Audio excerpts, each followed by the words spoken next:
Tiniyak naman ng palasyo sa publiko na nagsisimula pa lamang ang mga kasuhan laban sa mga tiwaling opisyal na sangkot sa flood control scandal at inaasahang mapapabilang na rito ang mga big fish sa mga susunod na buwan.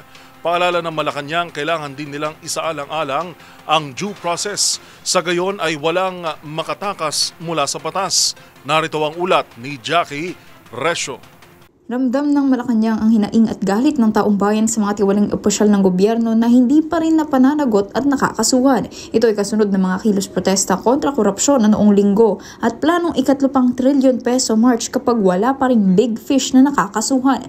Sa panayam sa programang Damdaming Bayan, tiniyak naman ni Presidential Communications Office Secretary Dave Gomez sa publiko na nagpapatuloy ang investigasyon at madaragdagan pa ang mga makakasuhan sa mga susunod na araw.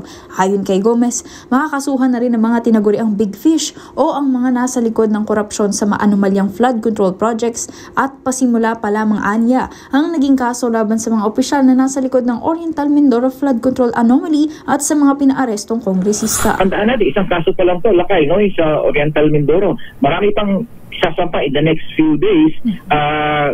At sigurado ako kasama na dyan yung mga big fishes. Itong huling kaso sinapa, may isang malaking balyena na tayong kinasuhan, si Rex Saldico, no?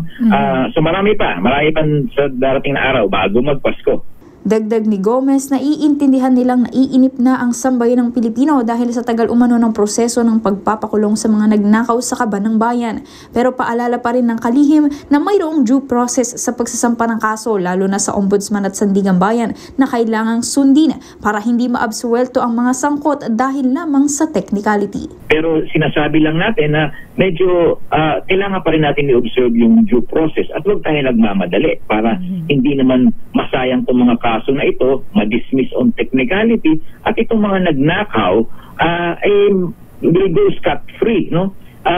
Sa ngayon, ang ombudsman natin confident na makakapag-file na tayo ng kaso laban sa mga malalaking itong mga big fish nga, ano? Para sa MBC TV Network News, ito si Jackie Resio ng DZRH, una sa Pilipinas, una sa Pilipino.